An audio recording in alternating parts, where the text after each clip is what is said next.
Mayong hapon, ang Butuan on News Update sa Butuan City Public Information Office. Giablihan na ang Dulag Main Health Center sa Barangay Dulag ng syudad aron maghatag og kompletong serbisyong medikal alang sa kapin 52,000 ka mga residente sa Dulag ug kasikbit nga barangay. 2, 1, go!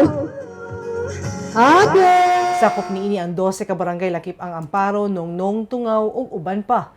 Gisuportahan sa LGU Butuan o DOH Caraga ang health center nga mahimong primary care facility nga adunay konsultasyon, laboratory, dental, maternal ug child health ug preventive services libre para sa tanan. Sumala ni Mayor Lau Fortun padayon ang LGU Butuan sa pagpalapad sa accessible ug dekalidad nga healthcare para sa katawhan. I think aggressively dinhi dapat mo-invest ang atong city government. Kay ang creation of wealth para sa syudad magsugod sa preservation of the health of our people. Ingon palagi, health is wealth. Ma'am, kanang dollar ra pod o di ra kaayo hasol nga mo biyahe pang okay ra kaayo ma'am. Maayo ang ilahang